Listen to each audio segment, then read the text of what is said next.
Bonjour, je vous souhaite une belle et excellente année 2021.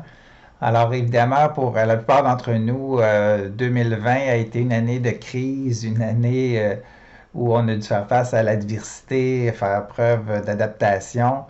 Et évidemment, après ça, ben, c'est important de faire une petite réflexion sur ce qu'a été notre année, prendre un peu de recul histoire de pouvoir retrouver un peu nos repères. Parce que c'est sûr que quand on est en situation de survie, on va au plus urgent, mais on perd peut-être un peu de vue, un peu la perspective. Donc, je pense que c'est important de revenir en début d'année, de s'imaginer à quoi va ressembler notre vision pour l'année prochaine et surtout définir c'est quoi les actions qu'on veut mettre en place pour euh, quand même s'adapter à ce qui va se passer.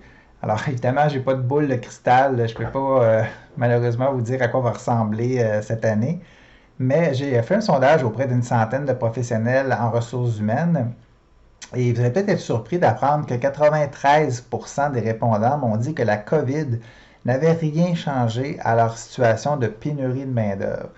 Donc, ce que ça veut dire, c'est que c'est le moment de se préparer et de se positionner pour avoir un positionnement privilégié sur le marché pour pouvoir recruter finalement la main-d'œuvre quand on va en avoir besoin.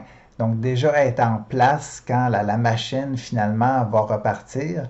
Donc, j'ai prévu vous lancer un nouveau modèle d'accompagnement très prochainement et qui va vous permettre justement de vous positionner comme un employeur de choix.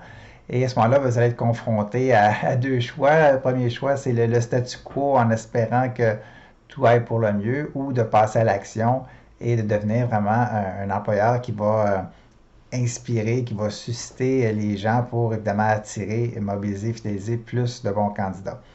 Donc, je vous souhaite une excellente semaine et je vous reparle donc bientôt. Merci.